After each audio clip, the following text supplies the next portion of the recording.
Our lungs are responsible for about 70% of our detoxification. Every breath we take out, we're detoxing CO2. People know when they're drinking alcohol, our body uses our lungs to eliminate and get rid of the alcohol. So it's a major detoxification pathway for us.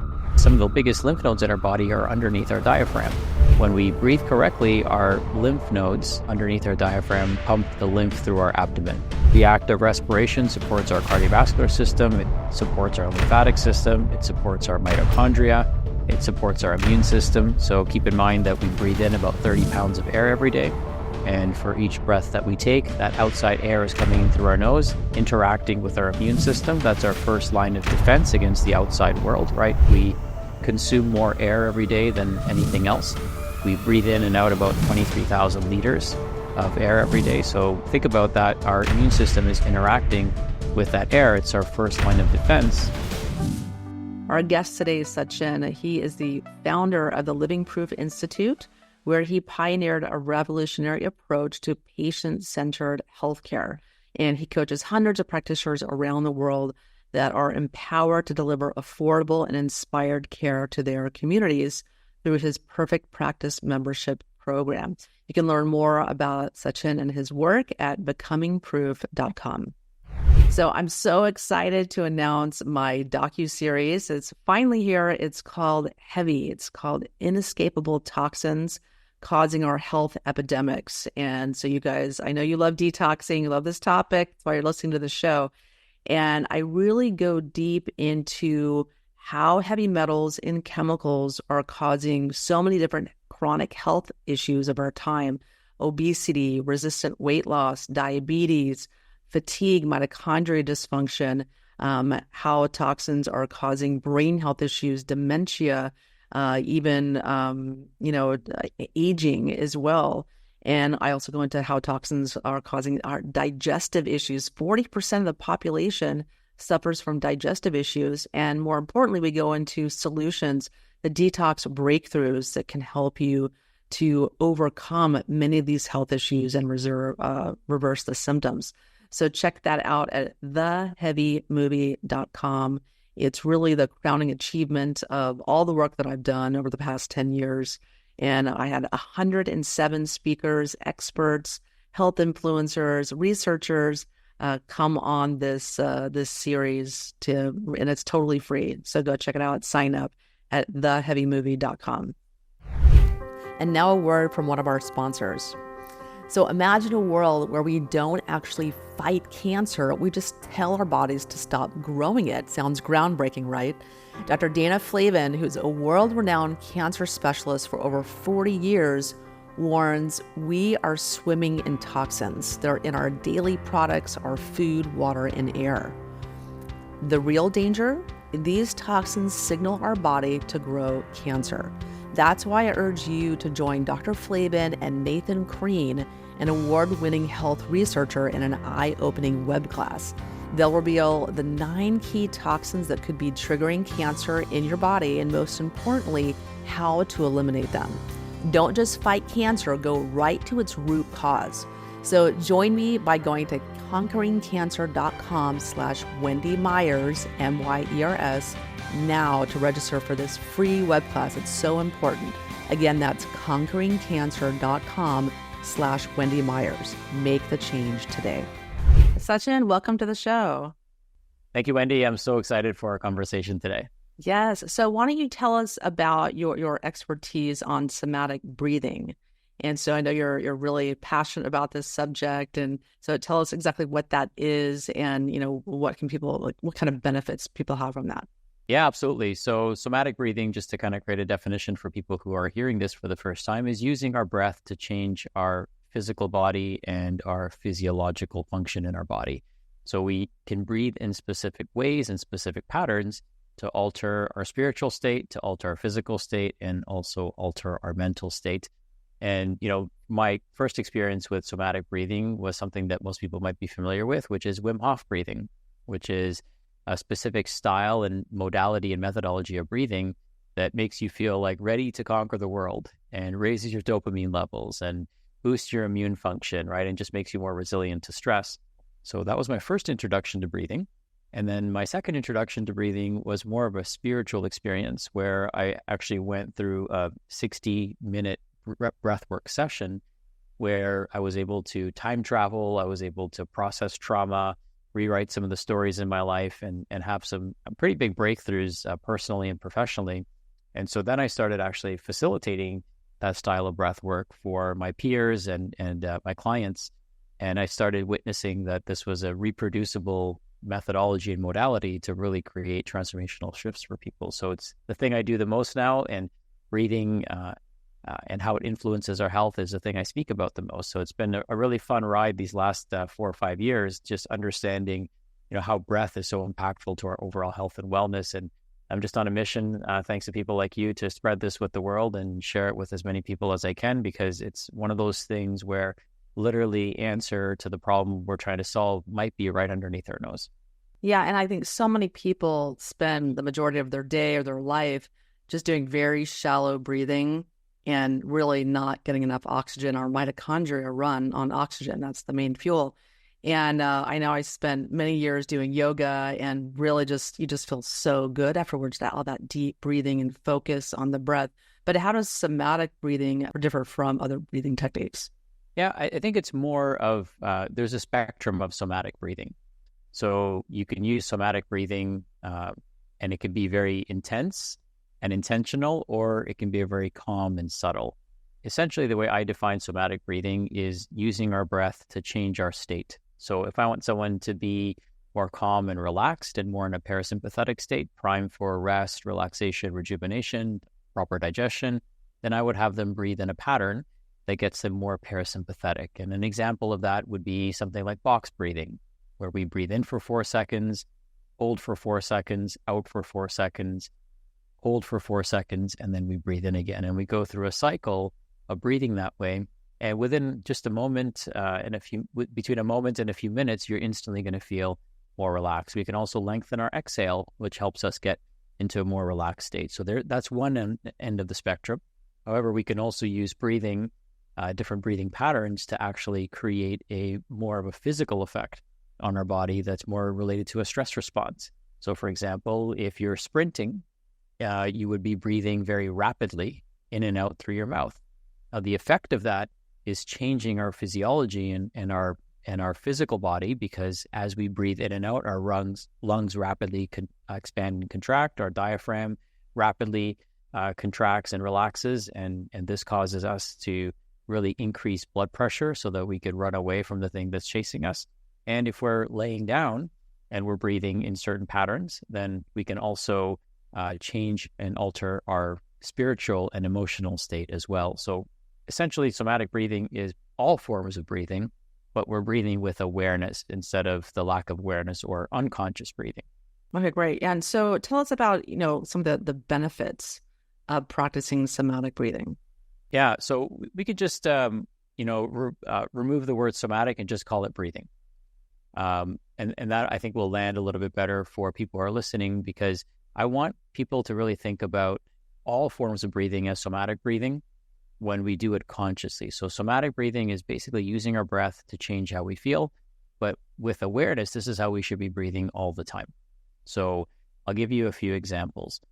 One of the most important things about how we breathe is how we position our tongue and how we position our jaw. And so the first thing that I want people to recognize is how they should be breathing most of the day. Most of the day, you should be breathing with your tongue at the roof of your mouth, gently placed behind your front 2 teeth. There's little ridges that you might feel at the back of your front 2 teeth, and that's where you want to place your tongue. And then the rest of your tongue can be gently laid across the roof of your mouth. When you do that, you're instantly going to feel more relaxed, because there's a lot of nerve endings of the vagus nerve that are in the roof of your mouth. This is why children suck their thumb to pacify themselves, or they use a pacifier to hit the roof of their mouth, because it causes them to instantly relax. So adults, we can do this as well, assuming we don't have a tongue tie. And so gently resting the tongue at the roof of the mouth instantly helps us feel more relaxed. It forces us to breathe in and out through our nose instead of breathing through our mouth.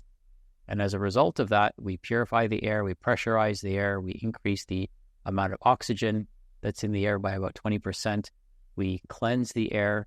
And so our nose is perfected to create the perfect air to come into our lungs so that we can expand our lungs and contract our lungs appropriately. That expansion and contraction physically, as we expand and contract our lungs, it squeezes our heart, reducing the work effort of the heart. So short, shallow breathing, you can imagine somebody's lungs aren't really expanding very much, but proper normal breathing, the heart is getting a lift from the diaphragm and the lungs are also gently squeezing it. So we can instantly reduce the amount of effort that the heart is utilizing to create blood pressure and to pump blood and circulate blood through our body. So those are some of the fundamental things. Slow breaths in through the nose, 6 seconds in, 6 seconds out, tongue at the roof of the mouth. That should be our baseline breath. When we breathe that way, we get into a state of coherence.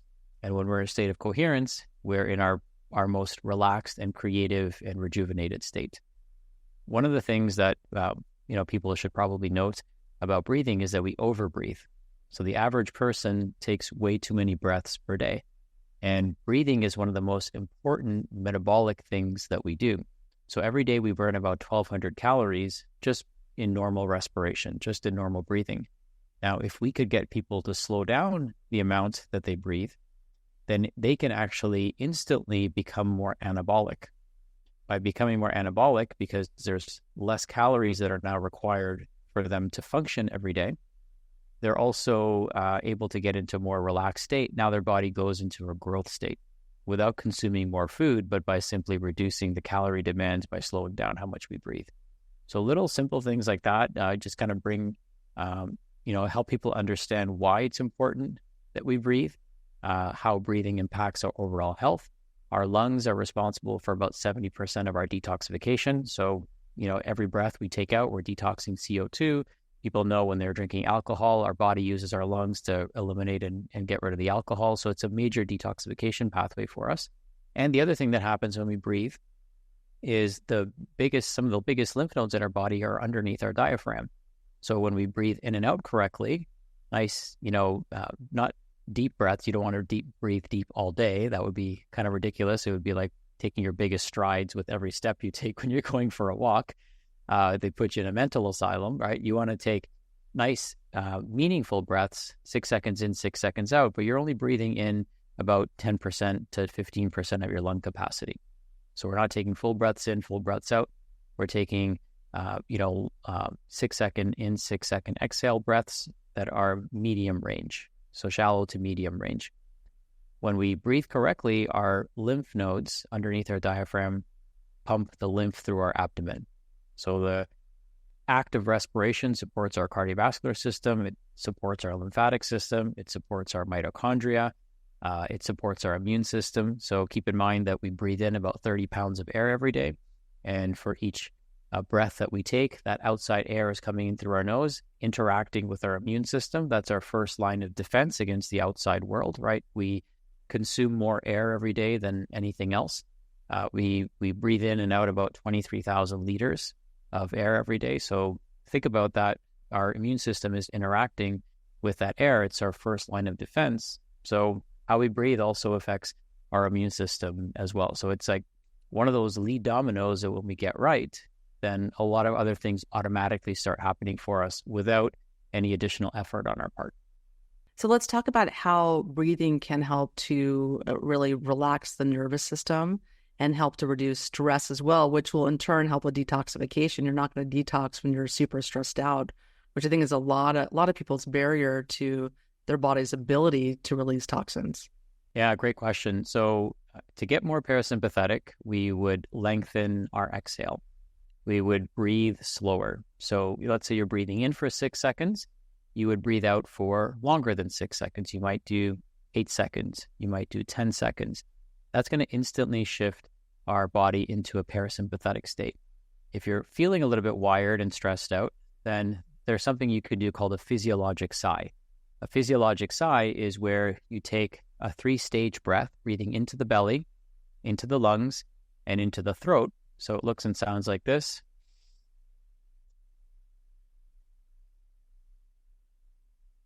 Holding, and then letting it out with an audible sigh. And doing that 3 to 4 times will instantly relax your nervous system as well. We do this unconsciously when we feel a sense of relaxation or we feel a sense of relief. One of the first things that we do is we sigh with relief. That's actually a form of breath work. So we can use that methodology that our body uses and then lean into it, exaggerate it, and create the effect.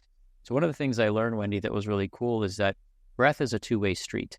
So our nervous system uses breath to instantly change our physiology. So for example, if a lion were to walk into this room, I would instantly gasp because that would rapidly increase my lung expansion, and that would squeeze my heart to pump blood instantly to my arms and legs and instantly increase blood pressure.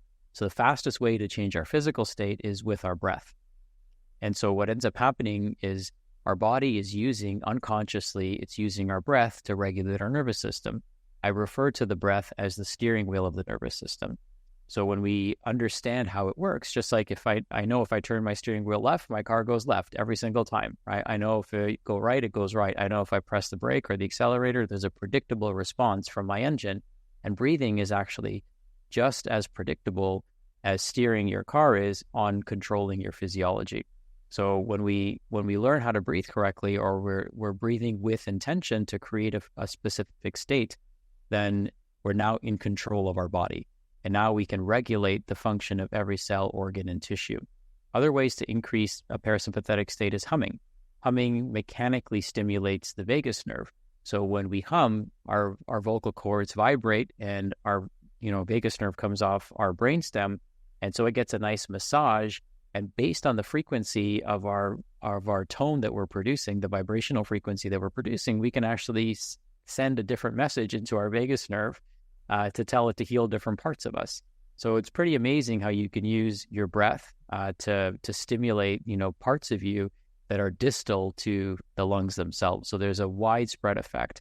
Another interesting thing is that the top of your fascia of your fascial system is in the bottom of your tongue. So your tongue is literally connected all the way to your toes through the fascial system. And the main pump that's always moving up and down in your body is your diaphragm. So your diaphragm is constantly, with every breath, it's signaling the fascia. It's signaling the fascia whether our body should be in a fight or flight state, whether our body should be in a relaxation state. So it's that master communication system that is informing every cell, tissue, and organ in our body simultaneously, because the fascia is instantly connected through this matrix to every part of us. Yes, absolutely. And that's one of the main ways we communicate in our body is this crystalline matrix that runs on our body. It was interesting. I didn't realize the tongue was so intricately connected to that. And let's talk about using the breath to increase memory and focus and concentration. Can you talk about some techniques for that? Yeah, absolutely. So one of the techniques that's been used by yogis for many years is alternate nostril breathing. So it's a really simple technique where we want to feel balanced and centered. And so when you breathe in from one nostril versus the other, it stimulates a different hemisphere of the brain. It actually is opposites. So if I wanted to stimulate the left side of my brain, my logical brain, let's say, then I would start breathing through my right nostril. If I wanted to stimulate my sympathetic system, I would start breathing through my right nostril. So think of it like the gas pedal and brake in your car. If I want to hit the gas and go, I press the pedal on the right. So same thing with our nose. If I want to hit the gas and go, get some work done, focus, concentrate, then what I would do is I would breathe through my left nostril. If I want to hit the brakes, slow down a little bit, get into my creative state, get into more of a flow state and more parasympathetic, then I would hit the brakes literally, and I would breathe through my left nostril.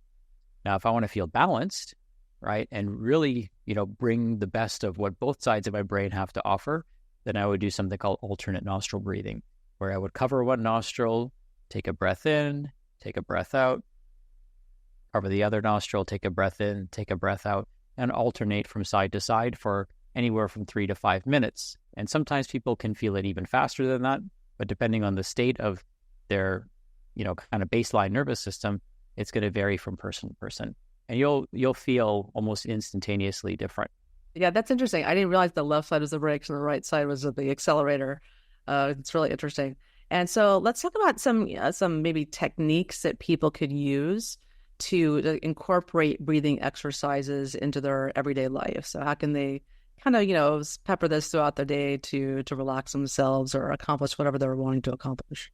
Yeah, great question. So I'm gonna start with actually how people should be breathing at nighttime, Okay. because that's the part that often gets overlooked. And technically, our day starts at midnight. So if we're talking about breathing during the day, we'll start right at midnight. So the average person, about 66% of people will breathe through their mouth while they sleep. So statistically, the majority of people listening to this breathe through their mouth while they sleep, including myself at one point. Now, the problem with that is that there's a catastrophic effect on our health over time. And for some people, the benefit of breathing through their nose can be experienced within the first 1 to 3 nights. So it's almost instantaneous how much people feel better. Imagine going to sleep and waking up more tired in the morning. That's how a lot of people feel. They're like, it's like plugging your phone in and you come back 8 hours later and it's got less of a charge to it, right? That makes no sense whatsoever. And they're turning to stimulants. And the reason for that is because they were breathing dysfunctionally while they were sleeping. While we sleep, that's the most parasympathetic thing that we do. Our detoxification systems are most active while we sleep. So if we want to improve detoxification, digestive health, reproductive health, all of our trunk organs, they need to be getting adequate amounts of oxygen. And when we breathe with our mouth open, we actually decrease the amount of oxygen that is being delivered to our lungs, a 20% decrease in oxygenation just by simply breathing through our mouth. We don't clear out CO2 very well. So that toxin, kind of accumulates in our body to an abnormal level. We also dry our mouth out, so that affects our oral microbiome. When we breathe through our mouth, we produce 1/6 the amount of nitric oxide that we would produce if we were breathing through our nose, which means now there's less microcirculation, less healing and repair going on, blood pressure increases. When we breathe through our mouth, there's also an increase in aldosterone. And when we increase aldosterone, we increase blood pressure, but it also acts as a diuretic. So we end up having to wake up and use the bathroom at night. So by simply getting people to breathe through their nose by using mouth tape or a chin strap, people immediately start feeling better. I've had people send me a message and say, hey, I just started mouth taping, and within 2 days, my brain fog is completely gone. My energy is restored. I can wake up and feel like I can work out in the morning. Before, I would wake up and I would want to go back to sleep, right? It's almost like eating something and wanting to eat more afterwards. It doesn't make any sense. Something is clearly not being done correctly. So when we started helping our clients with mouth taping at night, then their daytime breathing started to improve as well, because they were actually feeling more recovered from the previous night's sleep. When we're not rested and we feel tired when we wake up, we usually turn to stimulants, right? So people use caffeine, coffee, other forms to stimulate themselves to get themselves going. And so what happens unconsciously because we're tired is we also breathe slightly differently. We'll take more sharp, shallow breaths because that's going to help us increase our stress hormones to help us get through the day, right? So we increase cortisol and catecholamine production by changing how we breathe. So somebody who takes short, shallow breaths are going to be making more adrenaline and noradrenaline to kind of keep themselves going. And that makes sense. However, somebody who takes normal breaths, the 6-second in, 6-second out, coherence breathing pattern, that person's actually going to burn more fat. And so, we actually change what fuel we use based on how we breathe as well. So during the day, what we encourage people to do, there's a breath for everything. So if you're sitting at your desk checking your email, then the best way to breathe is 6 seconds in, 6 seconds out, coherence breathing. While you're sitting there listening to me speak, the best way for you to be breathing is 6 seconds in, 6 seconds out. I'm on a Zoom meeting, same thing, okay?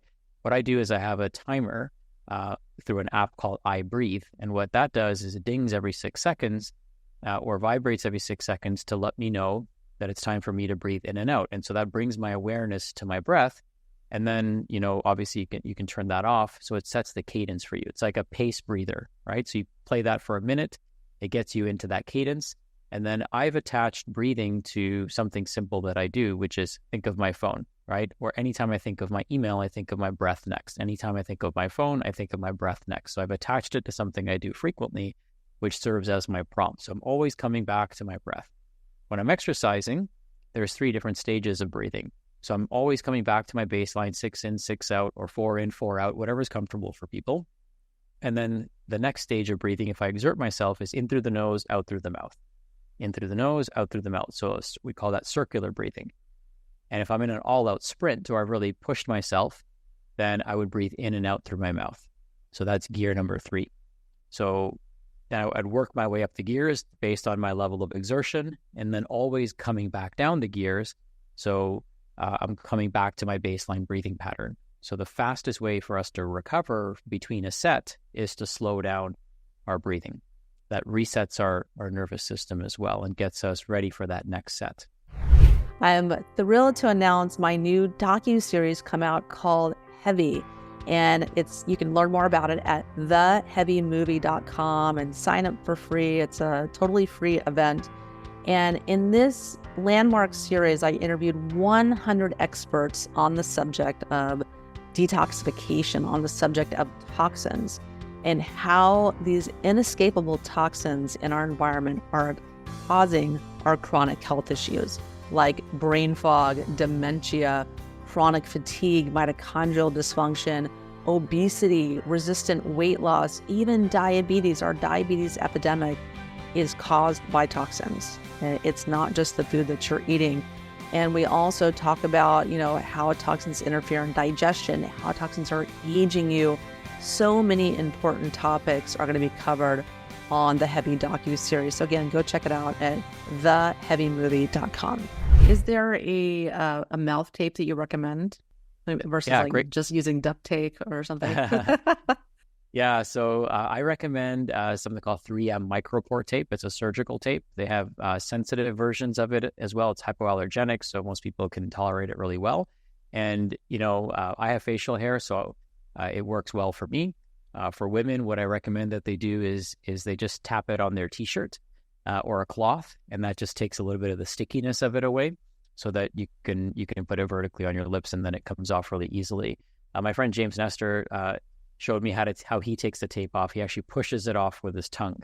So instead of like ripping it off, which some people do, he just pushes it with his tongue and pushes it outwards, and that's how he takes it off. So there's ways that you can apply it. We just apply it vertically. So just like this, we're not sealing the mouth. It's not necessary. We're just keeping the mouth in a closed position. So I can still talk through my mouth. I can still drink through a straw if I wanted to. I can still breathe through my mouth if I wanted to. The intention is to keep the jaw in a relaxed position, tongue at the roof of the mouth. And then some people might need nasal strips. So these nasal strips can open up the air passages. And then I also put a oil in my nose called Nasya oil. And here it is here. So Nasya oil is a sinus oil that you can apply that lubricates your sinuses, nourishes your sinuses, so that as we're breathing in and out through our nose at nighttime, it's purifying the air even further and supporting our sinuses and our nasal airway to function better. Yeah, because I'm sure your nasal passages can get dry, just like your mouth can get dry as well. So that makes sense.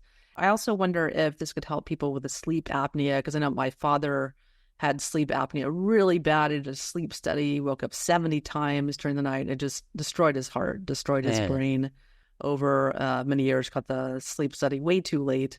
So something like this, I think, could really, really help people, especially with sleep apnea. Yeah, I think it's so overlooked and so catastrophic to our health. One of the reasons is because many times people who have apnea before they're diagnosed, they end up being mouth breathers. And when we breathe through our mouth, it dries out our saliva and it damages our oral microbiome. And as a result of that, it creates inflammation and dysbiosis in the oral cavity, which then leads to, we know there's a direct correlation between that and heart disease. And because their aldosterone stays high, their blood pressure is always high, so now their cardiovascular system is always strained and stressed out. And because they either stop breathing or they're breathing through their mouth, there's less oxygenation with each breath that they take. So it's kind of a long-standing issue for some people. And if it's not properly addressed or addressed too late, then a lot of damage, a little bit harder to repair further down the road. Yeah, and let's talk about emotional regulation and breathing. Certainly using breathing techniques to reduce stress plays a role in regulating your emotions as well, and, kind of just having like an emotional stress release, so to speak. So let's talk about that, Ty. Yeah, absolutely. So I want to tie this into how we breathe during the day as well. So sometimes, you know, our when we think of emotions, it's easy for us to think of depression and anxiety, but we can also use our breath to create emotions like happiness, and we can use our breath to create emotions of excitement. So one of the things that if you've ever been to Tony Robbins, you would see them do this. They do something called bellows breath. And bellows breath is where we're rapidly breathing in and out, throwing our arms up and down in the air, breathing in and out rapidly through our nose or through our mouth, rapidly expanding the lungs and pushing the diaphragm, up and down, pumping the diaphragm up and down. And what this does is it increases adrenaline and noradrenaline. So this will raise our blood pressure. This will raise peripheral blood flow. This will prepare us for exercise or running. It's a good way to warm up your lungs and your circulatory system. And what it also does is it increases our energy levels. So we also call this yogic coffee. So instead of reaching for that cup of coffee or a stimulant in the afternoon, which can affect your sleep, it's better to just reach for your breath. And 30 rapid breaths of, and inhaling with your arms going up, exhaling with your arms coming down, in and out through your nose or your mouth, whichever you prefer. That's going to give you a jolt of energy and focus even faster than a cup of coffee would. Okay.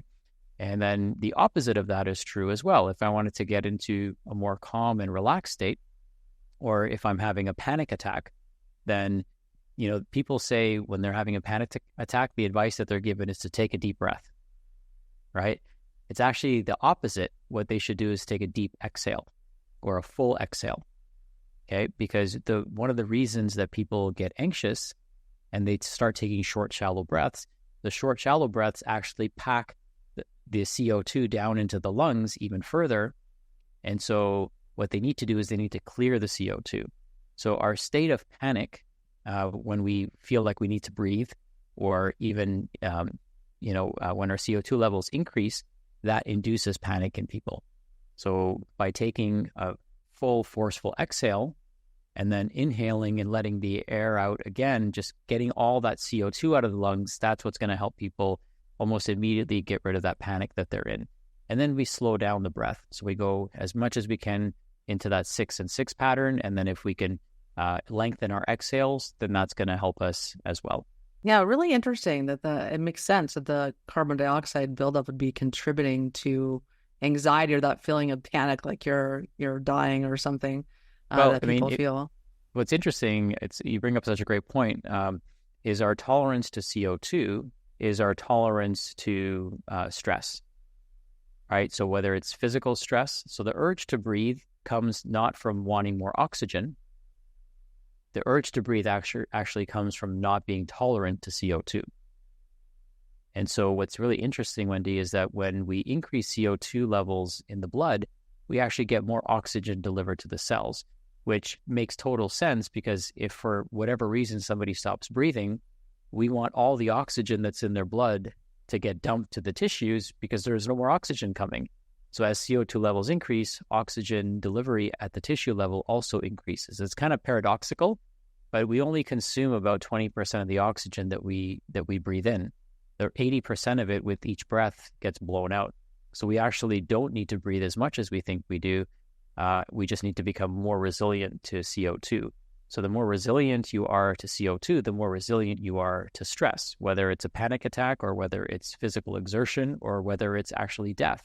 Because once we stop breathing, right, losing our ability to breathe is what, within 5 seconds kills our mitochondria if there's no more oxygen. And within 3 minutes, 3 to 7 minutes, all of our organs are basically dead.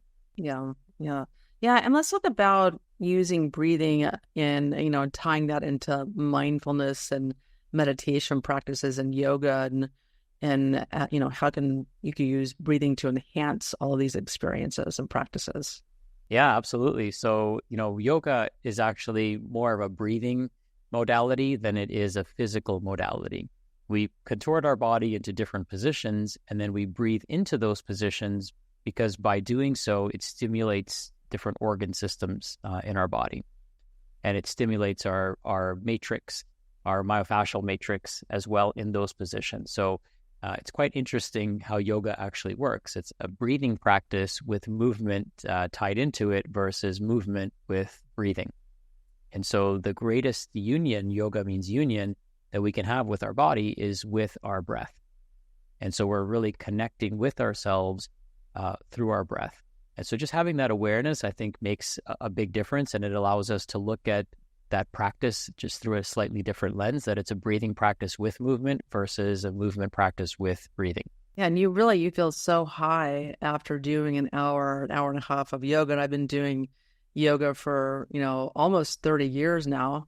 Hate saying that, but 25 years. But yeah, it really is a breathing practice. You're breathing. It's all about relating your breath to different movements. Mm-hmm.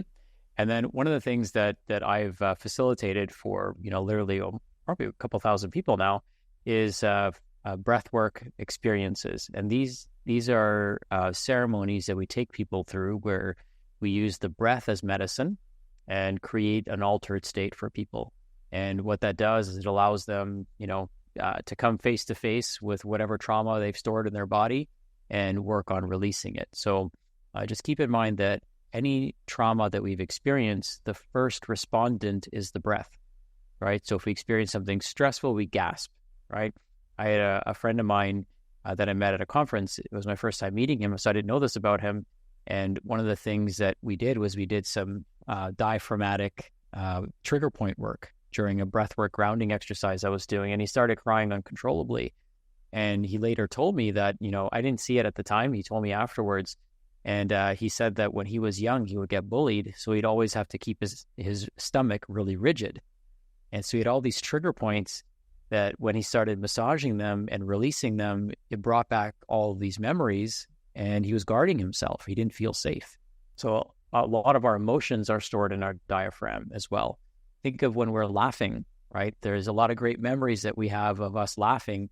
That memory is being encoded with our breath. So breathing changes our chemistry in our body, and it's also a form of breath work.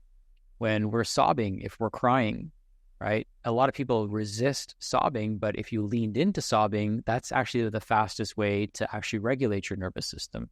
So when children are crying, or when something really emotional happens to them, the worst thing we can do is tell them to stop crying, because crying actually helps the nervous system release the trauma and not store it in the tissue. When we tell them to suck it up or suck it back in, right, then now our body has to find a place either in the matrix or in the brain or in the diaphragm to then store that emotion.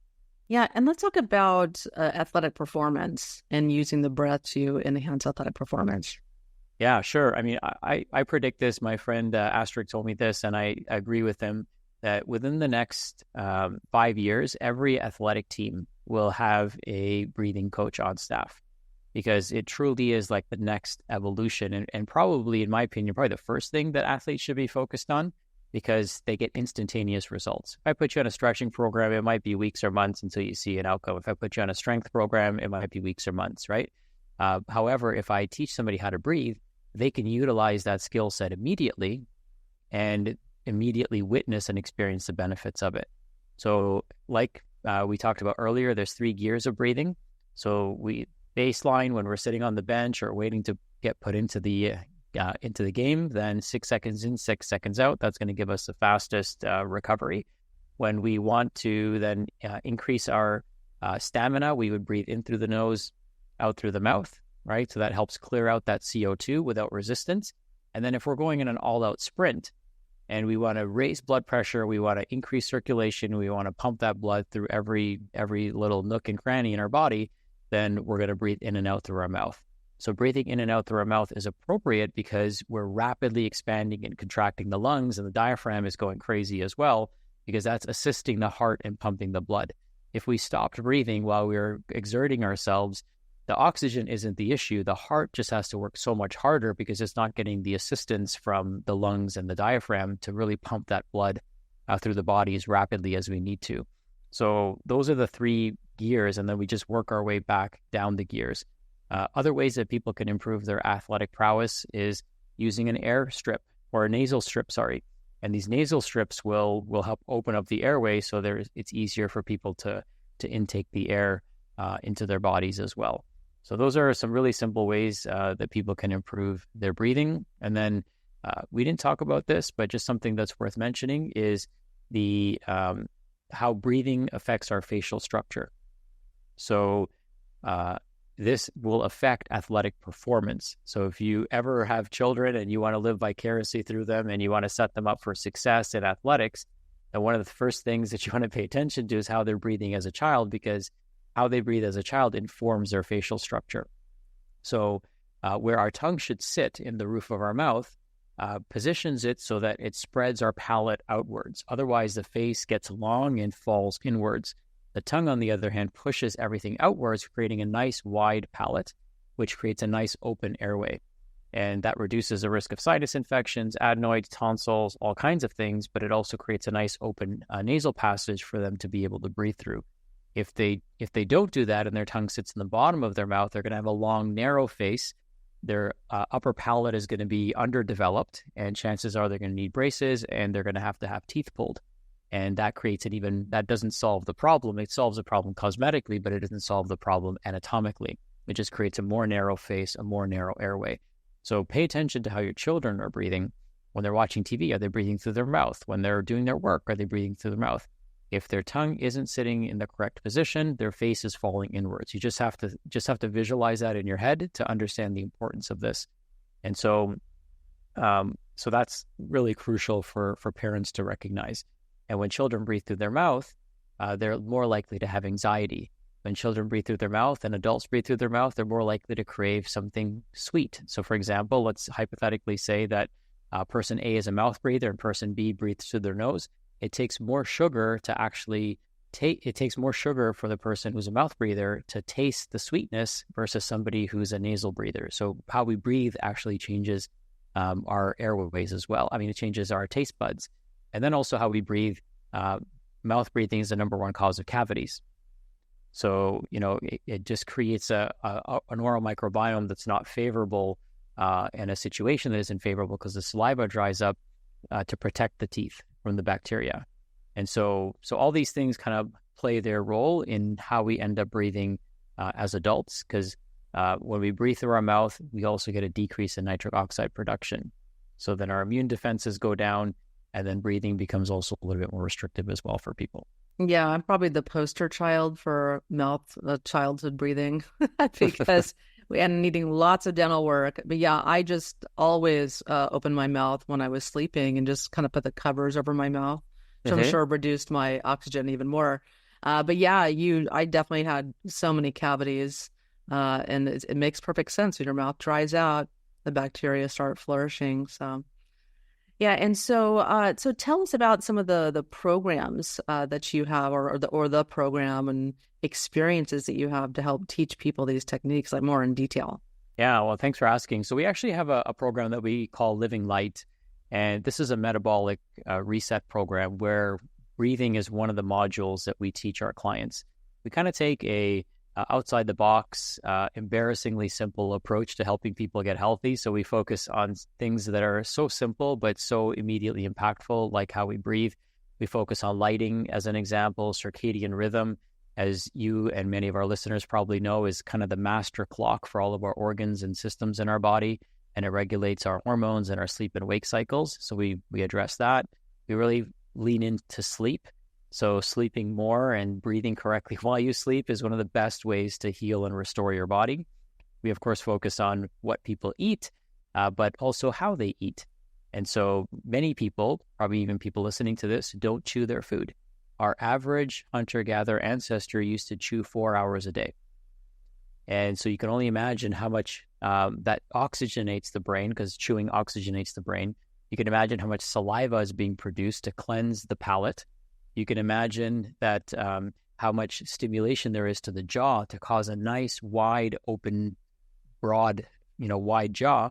And this is why, our ancestors, their teeth didn't fall out of their face, because there was adequate stimulation to create a healthy oral microbiome and to actually create a hormetic stress on the jaw to actually cause it to expand and the teeth to stay in their place.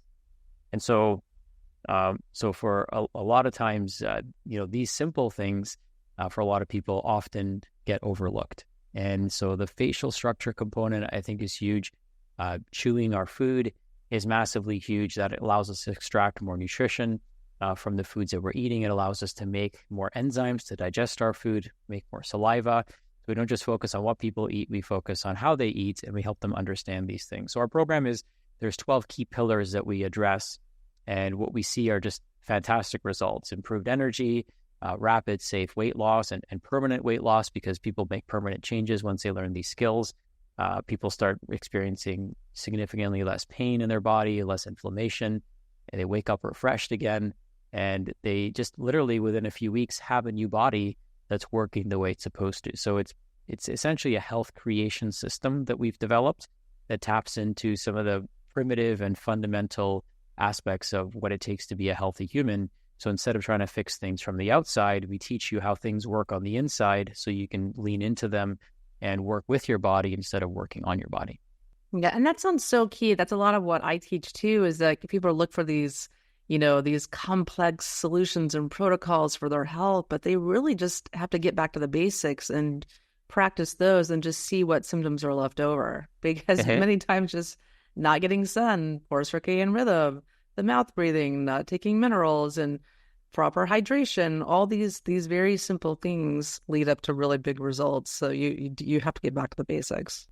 Yeah, absolutely. So I'd love to, if it's okay with you, maybe point people to a resource that we have that can be helpful. So we believe that a great day starts with a great morning. So we've got a really cool resource. It's our morning routine that we recommend to our clients. So if you want to start your day the way our clients start their day, you can go to morningroutine.ca and access that. And then I also have another resource called Breathwork with Sachin. And so it's Breathwork with SACHIN.com. And that's a free set of resources all about breathing that I've created as well. So if you enjoyed today's conversation, you want to go a little bit deeper down the rabbit hole, I've got slideshow presentations you can have access to, a stop snoring guide that shows people how to stop snoring in 7 days. And then I also have a fully guided breathwork session where you could just plug in your earphones or play it on a loudspeaker with your family and go through the process and have a totally transformational journey. So that's all free for people as well. Okay, fantastic. Well, Sachin, thank you so much for joining us for the Myers Detox podcast. Why don't you tell us what your website is and where we can learn more about your work? Yeah, so easy direction to point people in is morningroutine.ca. And then the other one is breathworkwithsachin.com. Those are some free resources. If you want to learn more about our practice, you can go to becomeproof.com and you can learn all about what we do. Okay, fantastic. Well, thank you so much. And everyone, thanks so much for tuning in today to the Myers Detox podcast. I'm Dr. Wendy Myers, and I love doing this show. I love bringing you all these experts from around the world every week to really help you, give you those little tips, give you those little upgrades you need to help you meet your health goals, because you deserve health and happiness. So thanks for tuning in. The Myers Detox podcast is created and hosted by Wendy Myers. This podcast is for information purposes only. Statements and views expressed on this podcast are not medical advice. This podcast, including Wendy Myers and the producers, disclaim responsibility for any possible adverse effects from the use of information contained herein. Opinions of guests are their own, and this podcast does not endorse or accept responsibility for statements made by guests. This podcast does not make any representations or warranties about guest qualifications or credibility. Individuals on this podcast may have direct or indirect financial interest in products or services referred to herein. If you think you have a medical problem, consult a licensed physician.